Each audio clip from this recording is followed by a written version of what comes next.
Сана биігіндегі сайыс министр кубогы үшін өткен дебаттық турнирде Нұрмақов мектебінің оқушылары бірден 2 жүлделі орынға ие болды. Тілшіміз турнирлерге дайындық қалай жүріп жатқанын көріп қайтты.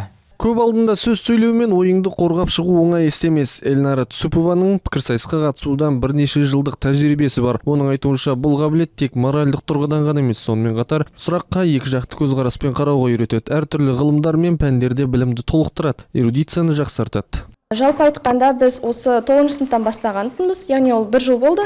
1 жыл бойы біз көптеген жетістіктерге жеттік. Ол Астанаға барып, Олимпия деген жарысқа бардық, немесе жай ғана онлайн турнирлер де бар. Олар көптеген тек қана Қазақстанмен ғана емес, сонымен қатар Ресей, сонымен Қырғызстан секілді мемлекеттердің төрешілерімен де шектеліп қалады. Тақырып көптеген тақырыптар болғандықтан, ол біріншіден экологиялық немесе және де осы жақында болып жатқан өзекті референдум, яғни АЭС-тің, сонымен қатар жасанды интеллект, яғни өте өзекті мәселелер болғандықтан.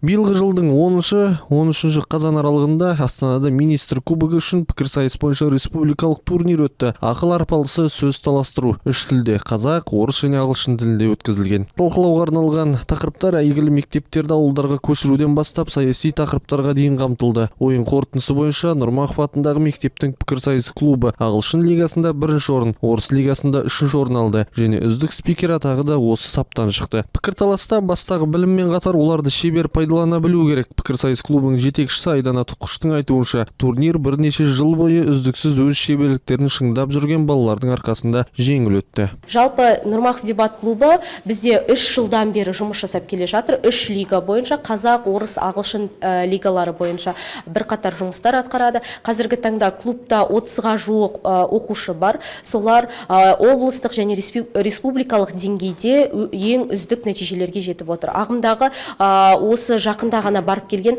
Ұшқырой алаңы атты министрдің кубогына оқушыларымыз қатысып келді. Бірінші іріктеу бұл облыстық деңгейде болды. Облыстық деңгейден топ озып бірінші орынға ие болып республикалық деңгейге жолдама алды. Қазір Нұрмақов атындағы мектептің пікірсайыс клубында 30-ға жуық адам бар. Клуб жетекшінің айтуынша, бүгінгі таңда Қазақстанда пікірталас салалары қарқынды дамып келеді. Ойыншылардың үлкен бәсекелестігі мен мінезі ой сайысының басты міндеті мен көрінісі. Қазір пікірсайыс клубының жоспарында 25 қазанда республика күніне арналған жарыстар бар. Сен тұрып мен атайын деп тұрған жас спикерлерімізге сәттілік тілейміз.